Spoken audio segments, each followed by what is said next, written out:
Quiero invitarle a que vayamos a nuestra carta de Hebreos que estamos estudiando en el capítulo 7, versículos 1 al 3. Vamos a estar hoy solamente allí. Hebreos capítulo 7, versículos 1 al 3.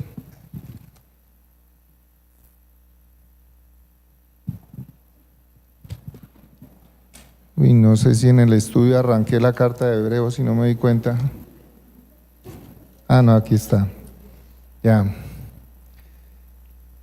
Vamos a estar meditando en este texto que es la introducción a un tema médula doctrinal de la carta, y es acerca del sacerdocio de Cristo.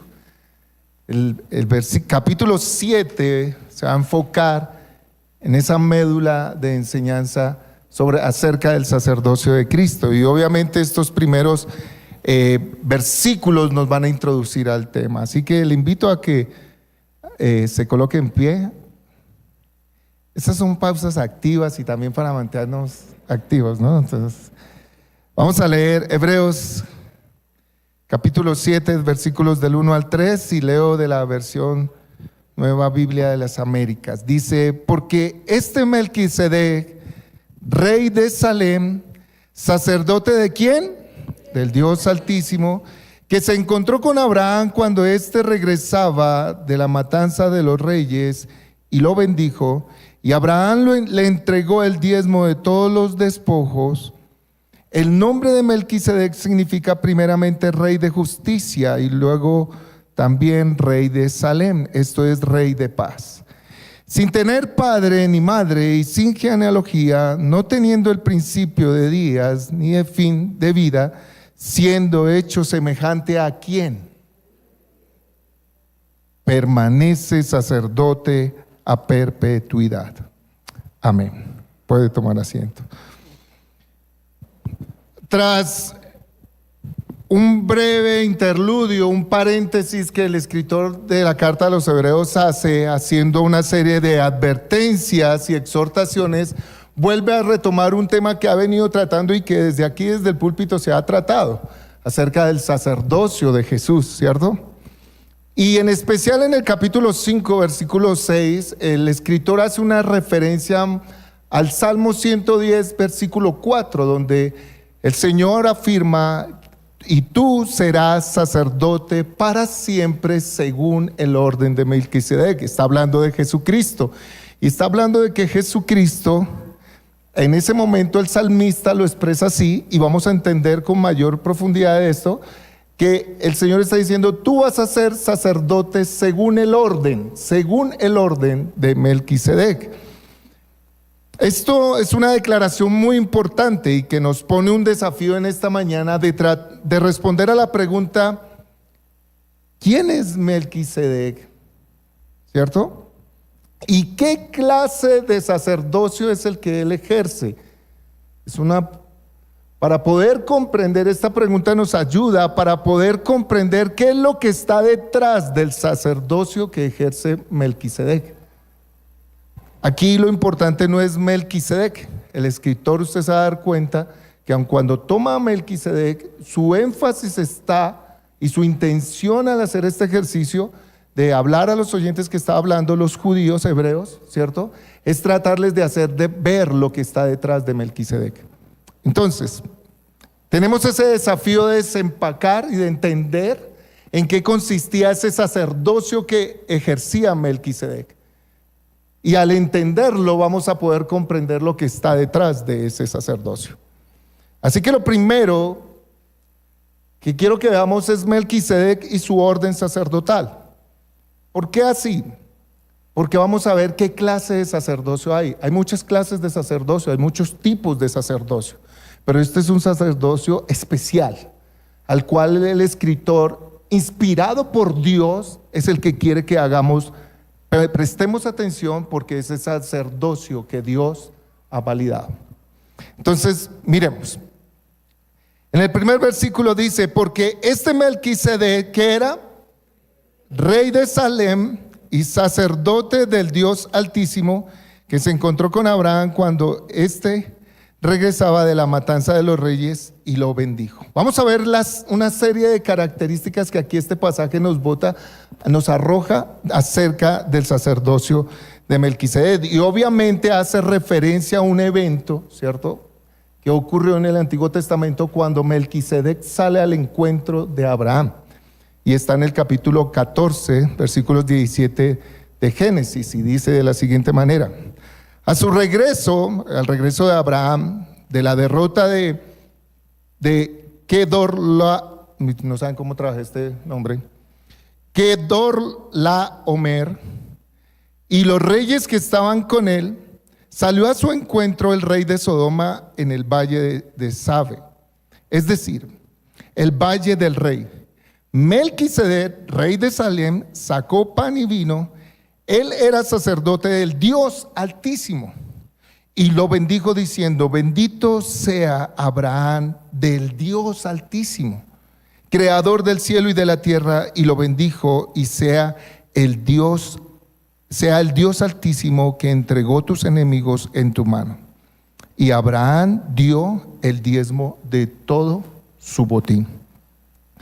La primera característica que aquí encontramos: Abraham viene de una guerra que ganó a 4 reyes, ¿cierto?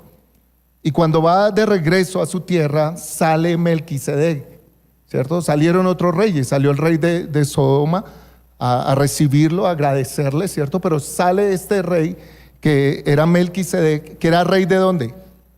De Salem. Pero el texto en la carta a los hebreos nos está diciendo que Melquisedec era rey y sacerdote del Dios Altísimo. Así que algo que nos muestra del sacerdocio que ejerce Melquisedec, al que representa a Melquisedec, es un sacerdocio donde los dos oficios se juntan: el oficio de rey y de sacerdote. ¿Sí? Qué bendición, ¿no? Ahí no hay diferencia entre lo secular y lo espiritual, sino que trabajan juntas. Es decir, había un rey que gobernaba, pero también ejercía un oficio de sacerdote, ¿cierto? Donde él representaba a los hombres ante Dios, pero también de una manera representaba a Dios ante los hombres, ¿cierto? Cuando viene la ley, el pacto mosaico, ¿cierto? Allí el sacerdocio se divide. Entonces allí es por eso es que vemos el sumo sacerdote, ¿cierto? Pero el rey es otro, ¿cierto? El rey gobernaba, el sacerdote, y está el profeta, ¿cierto? Vemos que los oficios como que se separan. Pero este sacerdocio al que Melquisedec representa y en el que está sirviendo, en ese sacerdocio, en esa clase de sacerdocio, este oficio está junto, está unido. No hay división en ese ejercicio. Entonces, la primera característica de ese sacerdocio: un sacerdocio donde el rey es sacerdote y donde el sacerdote es rey, gobierna, ¿cierto? Esa es la clase de sacerdocio que está representando. La segunda característica emana de la palabra: era sacerdote de Dios, en este versículo. Es decir, es Dios el que elegía a este sacerdote, a este rey. Con los levitas, todo aquel que naciera en la familia de los levitas tenía derecho, por simplemente nacer, por genealogía, de pertenecer a la familia del sacerdocio y ejercer el sacerdocio por ser de familia de sacerdotes. Pero aquí no es por herencia ni por genética, ¿cierto?, que ejerces el oficio de sacerdote, sino por elección divina. Dios era el que elegía a ese sacerdote. O sea que en el sacerdocio de Melquisedec, Dios es quien elige, en esa clase de sacerdocio. Obviamente reafirma el escritor que Melquisedec fue elegido por Dios para realizar esa tarea. No lo tuvo por herencia, ni por genética, ni por ser levita, porque no era levita, ¿ok? No era de la familia de Aarón. La tercera característica que encontramos, el autor, para empezar a desempacar esto y para podernos ayudar a entender más, acude a los significados de los nombres, tanto de Melquisedec como de Salem, para hacernos ver la siguiente característica que tiene ese sacerdocio. Y es, Melquisedec, la primera parte del nombre Melqui significa mi rey, y la segunda parte significa justo. En otras palabras, mi rey es justo. Mire lo que dice el versículo 2, la segunda parte. El nombre de Melquisedec significa primeramente rey de justicia, y luego también rey de Salem. Esto es de paz. Al ser rey de Salem, Salem significa paz. Por lo tanto, nos está dando a entender la tercera característica, que el rey sacerdote que ejercía este oficio era alguien que traía justicia y paz. Esa era la característica. Entonces gobernaba con justicia, establecía justicia, y por lo tanto había un disfrute de paz en medio de esa ciudad que él gobernaba. Este sacerdote elegido por Dios, que realizaba los dos oficios, gobernaba con justicia y paz, ¿cierto? Esa es la clase, la característica de este sacerdocio. Un rey sacerdote, ¿cierto?, elegido por Dios, que gobierna con justicia y trae paz. ¿Cuántos no queremos algo así, no? ¿De verdad? ¿Cuántos quieren eso? Yo creo que algo que tú luchas y que todos luchamos, aún yo, es cuando sucede algo injusto, ¿cierto? Cuando vemos injusticia, o aún cuando somos tratados con injusticia, ¿cierto? Nos arde y perdemos la paz. Pero cuando hay justicia, hay paz, hay tranquilidad, hay reposo, hay armonía. Entonces esta clase de sacerdocio es así.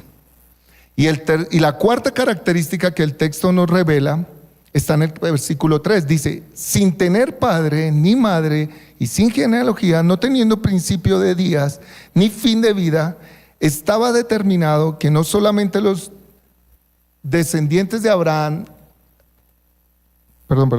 sin tener padre ni teniendo principio de días ni fin. Está diciendo el escritor que en este sacerdocio, según lo que ve desde la narración bíblica a Melquisedec, es un sacerdocio que es perpetuo. Es un sacerdocio que no tiene ni principio ni fin. Ahora, no estamos tratando de decir que Melquisedec fue alguien que no nació ni murió. No, porque el escritor no está apuntando a Melquisedec, recuerden, está apuntando a lo que hay detrás de Melquisedec, ¿cierto? Al sacerdocio que Melquisedec ejerce, ahí hay algo detrás, y ya lo vamos a ver. Pero no estamos hablando de que Melquisedec fue eterno, porque si no lo estaríamos colocando a igualdad de Dios, y eso sería ¿qué? Blasfemia, ¿cierto? Obviamente en lo natural, Melquisedec, cuando el registro bíblico no lo establece, no lo muestra, tuvo un nacimiento, tuvo unos padres, ¿cierto? Y murió, Melquisedec murió. Pero el escritor acude al registro bíblico para comprender que lo que Dios está inspirando a los escritores de la Biblia es a mostrar ese sacerdocio que está detrás, y que ese sacerdocio elegido por Dios, establecido por Dios, no tiene ni principio ni fin, ¿cierto? Entonces podemos comprender que este es un sacerdocio muy especial, muy superior a todos los sacerdocios que han habido y que han existido, superior al sacerdocio de Aarón, superior al sacerdocio de los levitas. Esto nos lleva al segundo punto, que es Melquisedec es reconocido por Abraham. Ahora, más que Melquisedec, ¿cierto?, él reconoce el sacerdocio de Melquisedec. Entonces leamos versículo 1. Es porque este Melquisedec que regresaba, este Melquisedec, rey de Salem, sacerdote del Dios Altísimo, que se encontró con Abraham cuando éste regresaba de la matanza de los reyes, ¿cierto?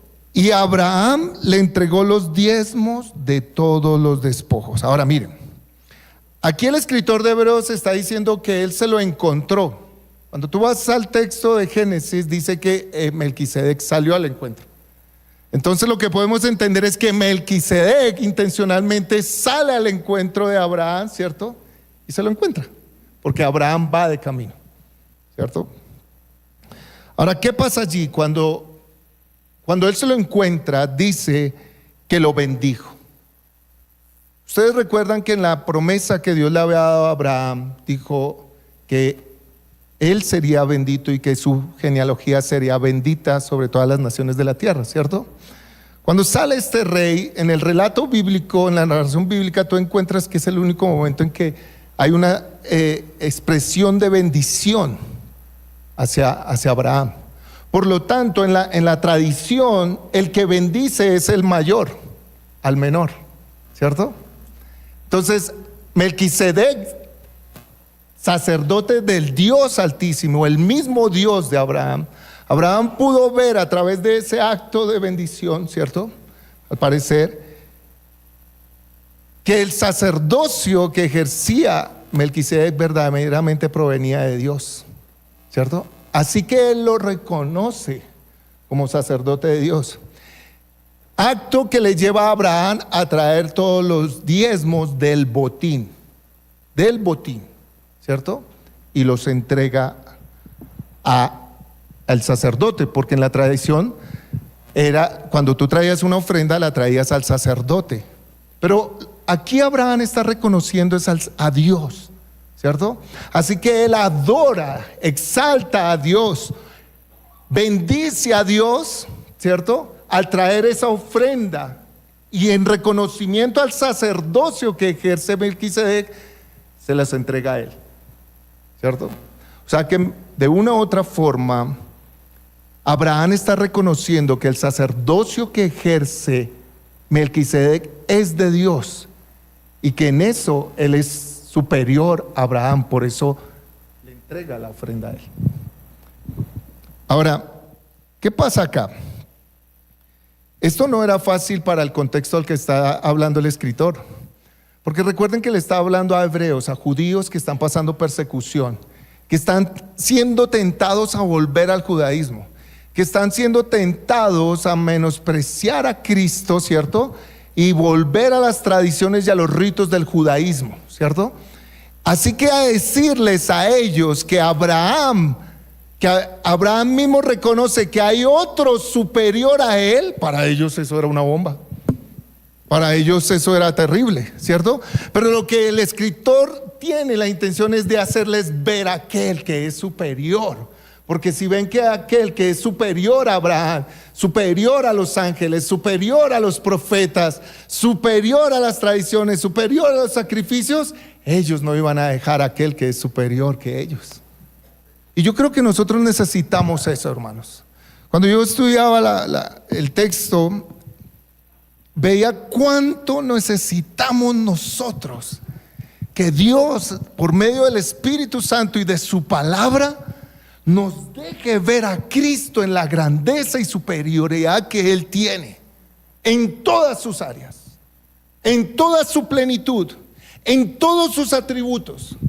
Miren, hermanos, creo que nosotros no disfrutamos a plenitud, ni siquiera una gota de esa gracia que Dios extiende, porque no lo hemos visto. Vemos otras cosas más superiores que a Cristo. Vemos otras cosas mejores que a Cristo. Vemos otras cosas más atractivas que Cristo. ¿Y cómo lo sabemos? Porque donde esté tu tesoro, allí estará tu corazón. Pero cuando el escritor aquí está hablándoles a ellos y tocándoles algo tan delicado para ellos, algo tan sagrado como era Abraham, que prácticamente era esa estrella allí que alumbraba en medio de todo el cosmos, ¿cierto? Y decirles, hay alguien mejor, superior que él, que incluso él mismo lo reconoce. Y eso me recuerda un poquito las palabras cuando el Señor Jesucristo estaba con los fariseos discutiendo en el capítulo 8 de Juan. Y le preguntan los fariseos: ¿acaso tú eres mayor que nuestro padre Abraham? Y el Señor más adelante le contesta: pues antes de que Abraham fuese, yo soy.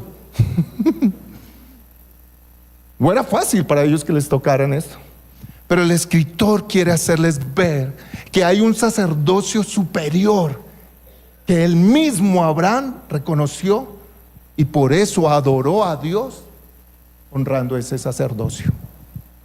Entonces, esto nos lleva al tercer punto, y es un punto donde el texto nos abre luz acerca de lo que estamos viendo. Y lo primero, el tercer punto es: Melquisedec es semejanza del Hijo de Dios. Mira el versículo 3 lo que dice: sin tener padre ni madre, sin genealogía, no teniendo principio de días ni de fin de vida, siendo ¿qué? ¿Cómo dice el texto? Siendo hecho semejante. ¿A quién? Piense un poquito usted. Para un momentico ahí. Esa frase es muy importante. ¿Quién está siendo hecho semejante al Hijo de Dios? ¿Quién lo está haciendo semejante al Hijo de Dios? Abraham. Ahora, aquí está hablando del sacerdocio.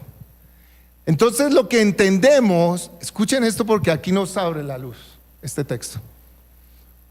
No es que Cristo va a ejercer un sacerdocio a la semejanza de Melquisedec, sino que Melquisedec fue hecho sacerdote a la semejanza del Hijo de Dios. Es decir, que desde la preexistencia antes de la existencia de Melquisedec, el sacerdocio divino ya estaba establecido según Cristo. Y Melquisedec es tomado, elegido por Dios para ser hecho, para que practique el sacerdocio semejante a lo que es Cristo. Así que cuando Cristo ya viene a este mundo, ¿cierto? Y es exaltado, es para ejercer el sacerdocio que desde antes ya estaba establecido. ¿Y a quién le estaba apuntando aquí el escritor? A que veamos la grandeza de Cristo, a que entendamos que ese rey sacerdote que se refiere el escrito es Cristo Jesús. Él es el rey y sacerdote. Él es el único que puede fusionar y que fusionó esos dos oficios. Él es el único que gobierna y al mismo tiempo es sacerdote. Él es el único rey de justicia. Él es el único rey que hizo justicia y que estableció la justicia. Y cuando se habla de la justicia, se habla de esa justicia de Dios que necesitaba hacer sobre la humanidad a causa de sus pecados. Cristo recibió la ira de Dios, y en Cristo Jesús el Padre hizo justicia sobre toda la humanidad. ¿Estamos entendiendo?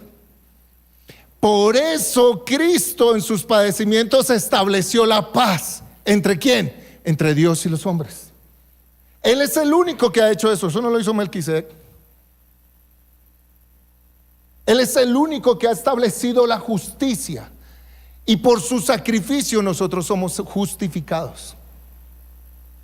Y por eso cuando hay justicia, cuando en el sacrificio de Cristo hemos sido justificados, tenemos paz para con Dios, tenemos comunión con Dios. Él es el único que realiza ese oficio. Ahora Él es el Rey de Reyes y Señor de los señores, pero también es el sumo sacerdote que está allí delante de Dios, quien nos representó ante Dios, quien se expuso ante Dios, quien pidió por nosotros. Nadie más lo ha hecho.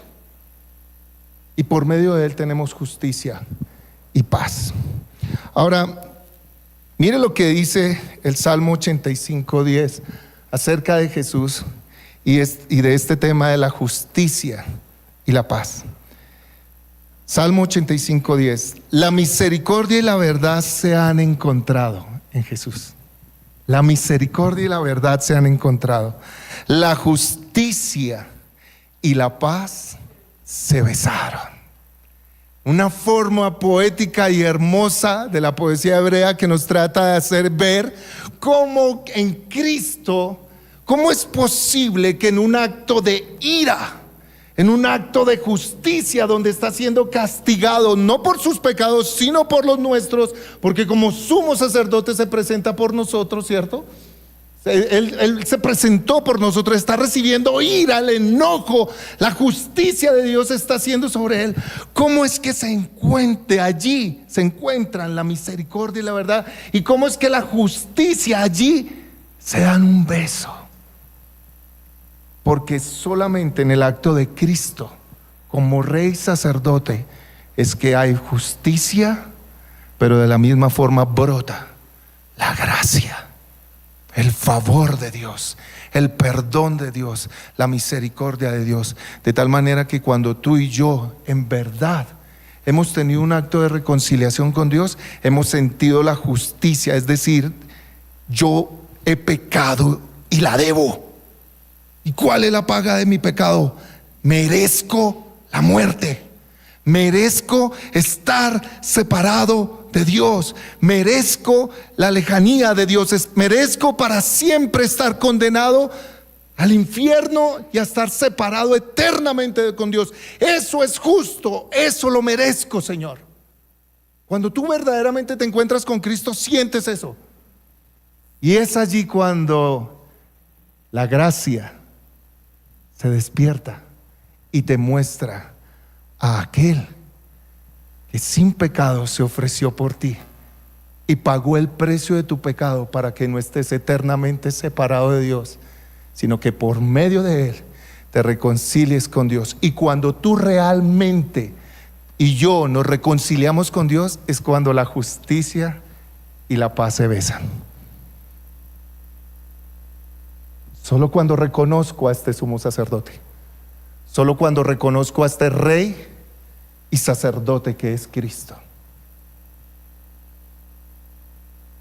Así que lo que está hablando allí Melquisedec, el escritor de Hebreos,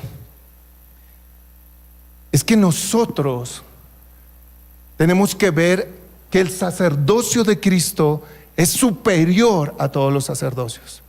La iglesia ha caído en los problemas del legalismo. ¿Por qué? Porque ha exaltado el sacerdocio de Aarón y ha tergiversado todo. Pero antes del sacerdocio de Aarón estaba el sacerdocio del Hijo de Dios. Y es instaurado y establecido en el momento en que es resucitado y que estaba allí. Hermanos, esto que Dios habla de que este rey sacerdote Jesús, ¿cierto? Elegido por Dios, Él es el que es elegido por Dios, nos afirma que este sacerdocio ha sido perpetuo y permanece y será para siempre, porque el que fue elegido por Dios, el que fue ungido por Dios para realizar ese sacerdocio es Jesús, nadie más. Nosotros en esta época se habla mucho del ungido de Dios, ¿cierto? Del elegido de Dios, ¿cierto? Como si eso le diera un grado de superioridad donde Cristo está a las órdenes de ese ungido, ¿cierto? Y aquí se hace lo que yo diga, ¿cierto? Porque el Señor me eligió y me ungió. Mentira. El único que Dios eligió para ejercer ese sacerdocio supremo, al que ungió, el elegido, el Cristo, es Jesús. Y por eso a Él lo exaltó, por eso a Él lo colocó en gloria, en majestad, y lo estableció como sumo sacerdote que intercede por nosotros ante el Padre. ¿Sabe quién está intercediendo por ti? Jesús.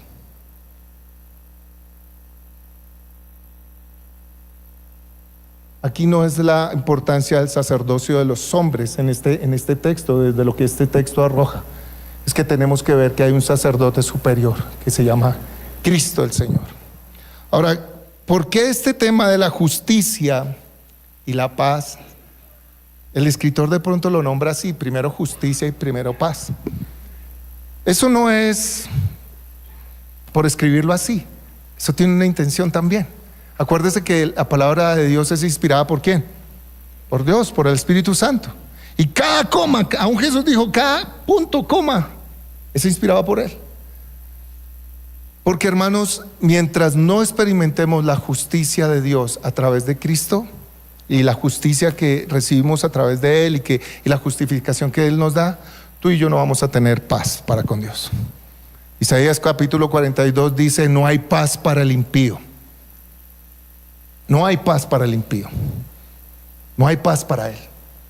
Es decir, hay un problema en nosotros que no nos deja disfrutar la justicia de Dios, y es el pecado.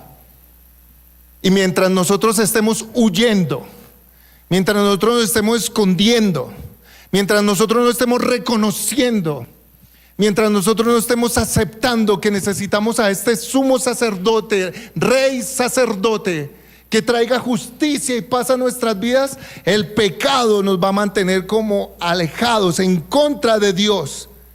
Pero cuando nos enfrentamos a esa justicia, el fruto de esa justicia es paz. ¿A usted no le ha pasado que cuando confiesa el pecado, como que usted,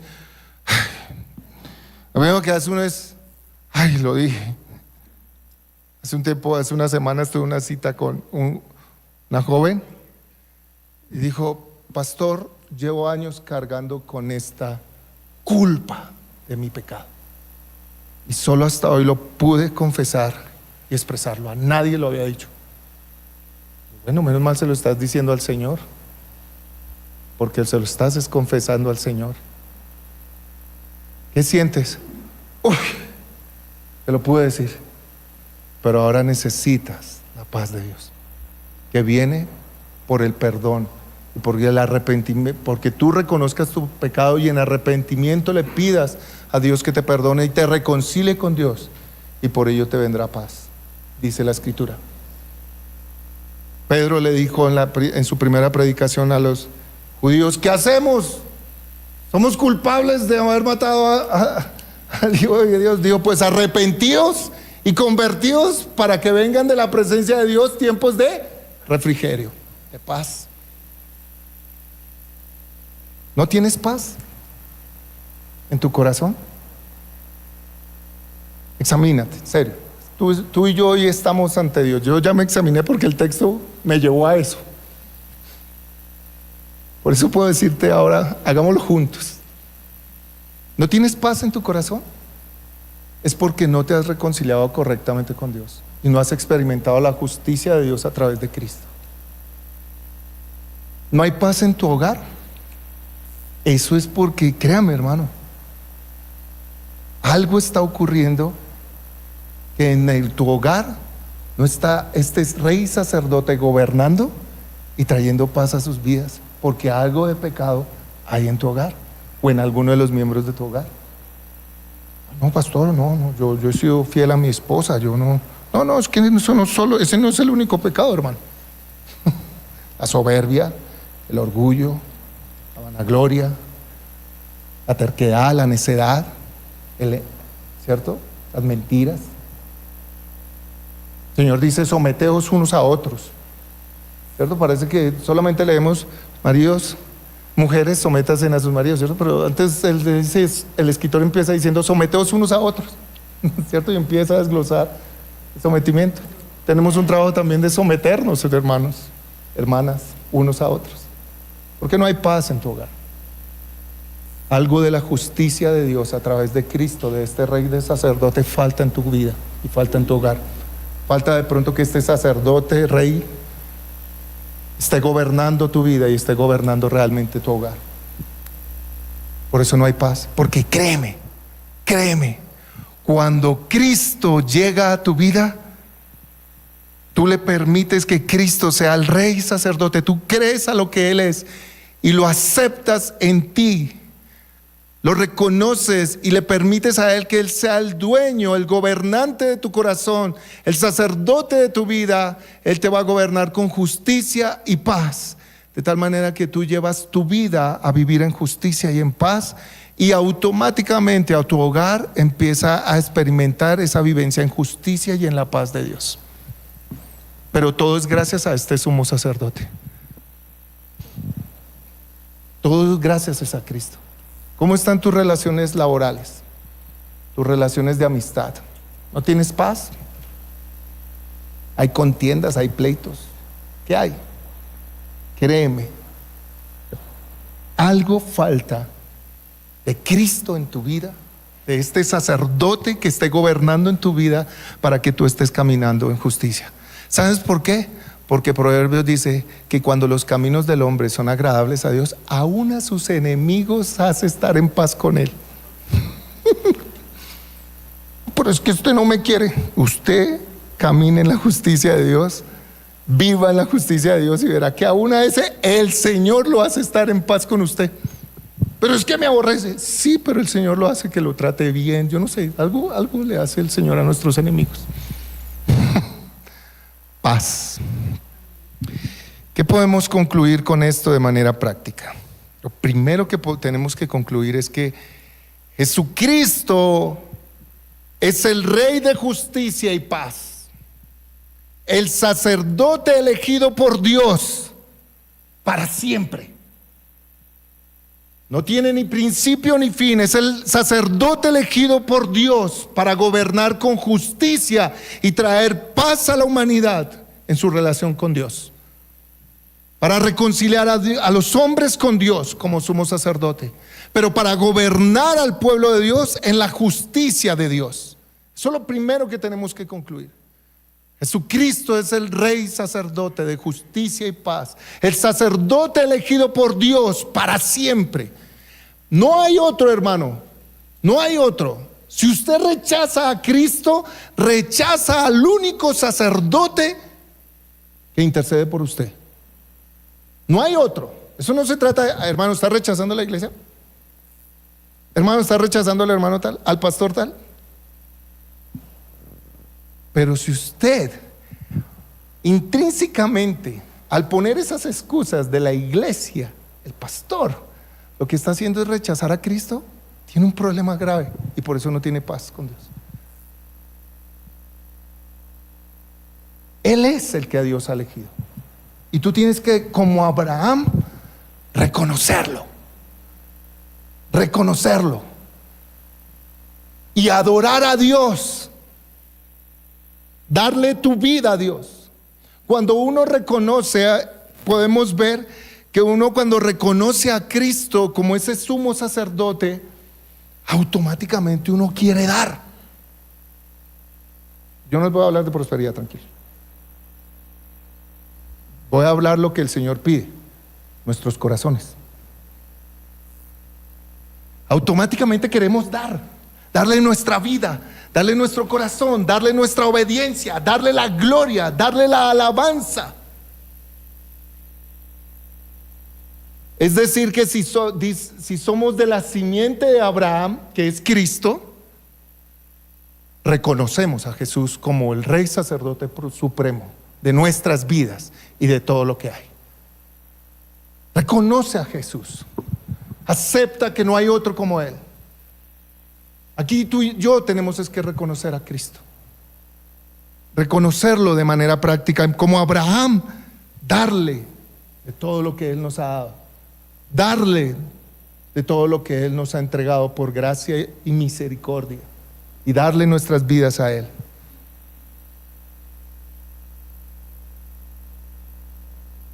Reconocerlo a Él va a traer paz a tu corazón, va a traer justicia a tu vida y te va a llevar a vivir una vida en la justicia de Dios, cuyo fruto siempre será la paz.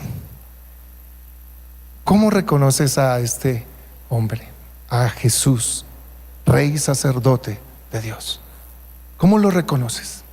Si tú puedes ver que Él es superior, que Él es más grande de lo que tú y yo creemos, si estás pudiendo contemplar que no hay otro que pueda guiar tu vida en justicia y en verdad, si estás viendo que solamente Él es quien intercede por ti ante todo lo de la gracia, y si estás viendo que Él es el que Dios eligió para ser sacerdote tuyo para siempre, para ser gobernante tuyo para siempre, no de un ratico, sino para siempre.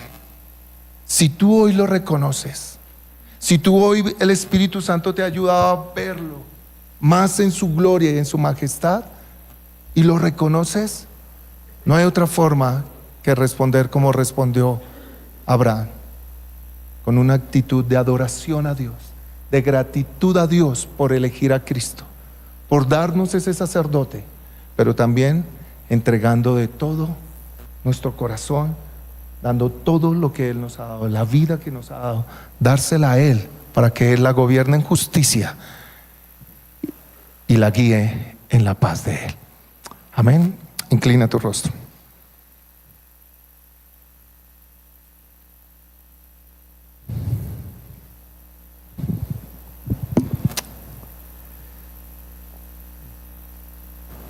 Al invitarte a inclinar tu rostro al Señor, te estoy invitando a que